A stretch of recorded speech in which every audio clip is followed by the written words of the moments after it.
என் அன்பு குழந்தையே, இன்று இரவுக்குள் இது உன்னுடைய கண்களில் பட்டுவிட்டால் உதாசீனப்படுத்தாமல் முழுவதுமாக கேள் என் தங்கமே. நாளை உன்னுடைய விருப்பம் நிறைவேற ஒரு முக்கிய திருப்பம் நிகழப் போகின்றது. நம்பிக்கையோடு முழுமையாக கேள். நீ இப்போது இருக்கும் இந்த நிலையை நான் நன்கு அறிவேன். இந்த உலகத்தில் என்னுடைய பக்தர்களை தேடி என்னுடைய கண்கள் அலைந்து கொண்டே இருக்கின்றது. அவர்களை இறுக்கமான நிலைகளில் இருந்து நான் காப்பாற்றுகின்றேன். உன்னுடைய வாழ்க்கையிலும் ஒரு சிறு குறை உள்ளது. அது கடந்த காலத்தில் நீ செய்த உதவிகளுக்கு அவர்கள் உன்னிடம் நன்றி மறந்து உன்னையே தூற்றுகிறார்கள். அதனால் நீ மனம் வெதும்பிக் கொண்டிருக்கின்றாய். அதுதான் அந்த குறை. அந்த காலகட்டத்தில் நீ அந்த உதவியை செய்ய வேண்டிய கட்டாயத்தில் இருந்தாய். இதை நினைத்து இப்போது நீ மனம் வருந்திக் கொண்டிருப்பதால் உன்னுடைய புண்ணிய கர்மாக்கள் அழிந்து போய்விடுகின்றன. உன்னை சார்ந்தவர்கள் உன்னை புறம் பேசும் போது இறந்து விடலாமா என்று கூட நீ யோசிக்கின்றாய். நீ இறந்து போவது உன்னுடைய கரங்களிலா இருக்கின்றது சொல். நீ எதுவரை இவ்வுலகில் வாழ வேண்டும் என்பதை தீர்மானிப்பது உன்னுடைய அப்பா நான் தானே. என்னுடைய விருப்பத்திற்கு மாறாக உன்னுடைய மனதில் இவ்வாறு எண்ணங்கள் உதிக்கும் போது சாவதற்கு பதிலாக அதற்கு இணையான கஷ்டங்களை நீ அனுபவிக்க வேண்டியிருக்கும். அதனால் இன்று இப்போதே இந்த கணமே இவ்வாறு யோசிப்பதை நிறுத்திவிடு. அவ்வாறு எண்ணங்களை எரித்துவிடு. நான் அவர்களுக்கு நல்லது தானே செய்தேன், ஏன் அவர்கள் எனக்கு துரோகம் இழைக்கிறார்கள் என்று நீ புலம்பிக் கொண்டே இருக்காதே. நீ செய்த நன்மைகள் அனைத்தையும் உன்னுடைய புண்ணிய கணக்கில் நான் சேர்த்து கொண்டிருக்கின்றேன். அவர்கள் என்ன செய்தால் என்ன, என்ன சொன்னால் என்ன, நீ உன்னுடைய வாழ்க்கையை திறம்பட வாழ்ந்து வா. நீ உன்னால் முடிந்த அளவிற்கு மற்றவர்களுக்கு உதவி செய். பதிலுக்கு அவர்கள் உனக்கு உதவ வேண்டும். உன்னுடைய நன்றியை அவர்கள் எப்போதும் மறக்கக்கூடாது என்று எதிர்பார்க்காதே. அவரவர்கள் அவரவருடைய வாழ்க்கை கதாபாத்திரத்தில் திறம்பட நடித்துக் கொண்டிருக்கின்றனர். அதனால் அவர்களுக்கு உன்னுடைய நன்றியை மறக்காமல் இருப்பதற்கான கதாபாத்திரம் கொடுக்கப்படவில்லை. அதனால்தான் அவர்கள் மறந்துவிட்டனர். அவர்கள் மறந்துவிட்டனர், உனக்கு துரோகம் இழைத்து விட்டனர் என்பதால் உன்னுடைய உதவிகள் பொய்யாக போய்விடாது.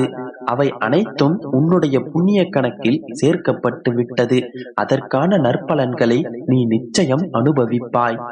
அதற்கு பதிலாக நீ தவறுதலாக வேறு விதமாக யோசிக்கும் போது உன்னுடைய புண்ணிய பலன்கள் குறைக்கப்பட்டு கொண்டே இருக்கின்றது. நீ யாருக்கேனும் உதவி செய்தால் அந்த உதவியை நீ உடனே மறந்துவிட வேண்டும். அதற்கான பலன்களை நீ எதிர்பார்த்து காத்து கொண்டிருக்க கூடாது. அதே போல உனக்கு ஒருவர் தீங்கிழைக்கும் போதும் அதற்கான எதிர்வினையை நீ ஆற்றக்கூடாது. அதற்கான பலன்களை நான் அவர்களுக்கு கொடுத்து விடுவேன். நீ அவர்களை தண்டிக்காதே, அவர்களை பழிவாங்கவும் நினைக்காதே. அவர்கள் உனக்கு எதிராக எடுத்து வைக்கும் ஒவ்வொரு அடிகளும் அவருடைய புண்ணிய கணக்கிலிருந்து குறைக்கப்பட்டு உன்னுடைய புண்ணிய கணக்கில் ஏற்றப்பட்டு விடும். நான் உனக்காக இருக்கும் போது, உன்னையே நினைத்து கொண்டிருக்கும் போது நீ ஏன் கவலைப்பட வேண்டும்? என்னுடைய நாமத்தை அடிக்கடி நீ உச்சரித்துக் கொண்டே இருந்தால் உன்னுடைய கேள்விகளுக்கு நான் அடிக்கடி வந்து பதில் கூறுவேன். இதோ இப்போது கூட காலையில் எழுந்தவுடன், அப்பா, எனக்கு ஏன் இவ்வாறு நடக்கின்றது? எனக்கு எதுவும் பதில் சொல்ல மாட்டீர்களா? எனக்கு புரிய வைக்க மாட்டீர்களா என்று கேட்டவுடனே உனக்கு பதிலை தரவே இந்த பதிலை நான் உனக்கு அனுப்பி வைத்தேன். உனக்கான நல்ல விஷயங்களை சேர்ப்பதற்காகவே நான் தினம் தினம் உன்னை காண வந்து கொண்டிருக்கிறேன். அதனால்தான் எனது இந்த வார்த்தைகளும் உன்னுடைய செவிகளில் சேர்ந்து கொண்டிருக்கின்றது. எல்லா விஷயங்களுக்கும் காரண காரியங்கள் இருக்கும். என்னுடைய சங்கல்பம் இல்லாமல் எவர் ஒருவராலும் உன்னுடைய செவிகளில் எவ்வித வார்த்தைகளையும் சேர்த்து விட முடியாது. இப்பொழுது இதை நீ கேட்டுக் கொண்டிருந்தால் சர்வ நிச்சயமாய் இது உனக்கான வார்த்தைகள் மட்டும்தான். இது நான் உனக்காக அனுப்பிய என்னுடைய வார்த்தைகள். உன்னுடைய வாழ்க்கையில் நீ எதிர்பார்த்து காத்து கொண்டிருக்கும் சில மாற்றங்களுக்காகத்தானே ஏங்கிக் கொண்டிருக்கின்றாய். மாற்றங்கள் வராதா, நல்லவை நடக்காதா என்றுதானே உன்னுடைய வாழ்க்கையில் நீ ஏங்கிக் கொண்டிருக்கின்றாய். குறித்து வைத்துக்கொள், இன்று இரவுக்குள் இதை நீ கேட்டுவிட்டால் நாளை விடியலில் உன்னுடைய விருப்பம் நிறைவேறுவதற்கான ஒரு சில திருப்பங்கள் உன்னுடைய வாழ்க்கையில் நாளை நடந்தேறும். நாளை விடியலில் நடப்பதெல்லாம் நிஜம்தானா என்கின்ற அளவிற்கு நீயே வியந்து போகப் போகின்றாய். இதுதான் பெருமாளுடைய கணக்கு என்றும் வியக்கத்தான் போகின்றாய். நல்ல விஷயங்கள் உன்னை வந்து சேரும்போது நம்பிக்கையோடு இருந்தால் அது இன்னும் விரைவாக உன்னை வந்து சேரும். எனவேதான் கூறுகிறேன், நம்பிக்கையோடு இரு, அனைத்தும் நல்லதாகவே நடக்கும்.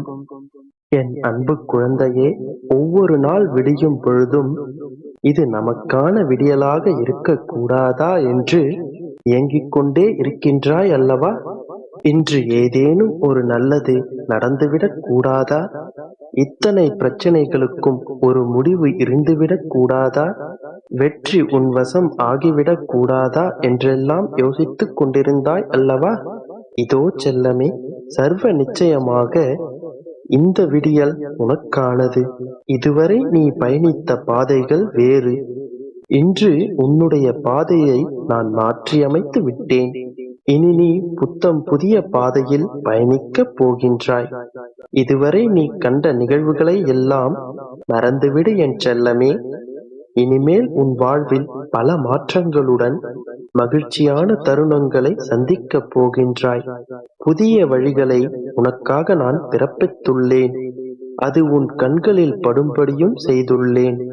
இனி நீ உன் வாழ்க்கையில் வெற்றி பெற, நீ விரும்பியதை உன் வாழ்வில் பெற புதிய யுத்திகளை கையாளப் போகின்றாய். உன்னுடைய நீண்ட நெடிய காத்திருப்பெல்லாம் சுகமாக முடியப் போகின்றது.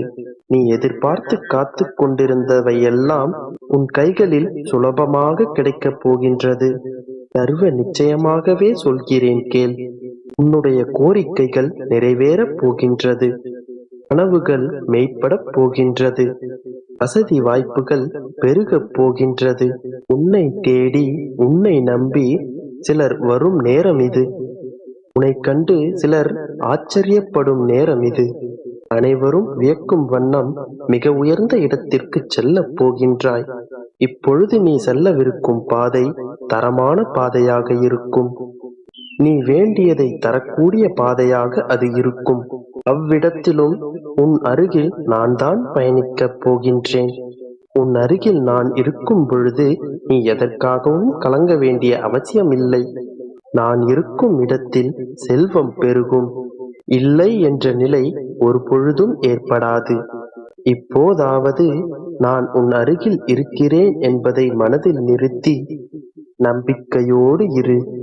உன்னுடைய வளர்ச்சியையும் மகிழ்ச்சியாக இருப்பதையும் பார்ப்பதற்காகவே நான் உன்னை தேடி வந்திருக்கின்றேன். இதன் பிறகு உன்னுடைய செயல்களை நான் மாற்றியமைக்கப் போகின்றேன். என் பாதத்தில் தஞ்சமடைந்து உன் பாரங்களை என் மீது சுமத்திவிட்டாய் அல்லவா? இதன் பிறகு உனக்கு எந்த கவலையும் தேவையில்லை. அனைத்தையும் உன் அப்பா நான் பார்த்துக் கொள்கிறேன். நீ சந்தோஷமாக இரு. நடக்க வேண்டியவை தாமாகவே நல்லதாகவே நடக்கும். நம்பிக்கை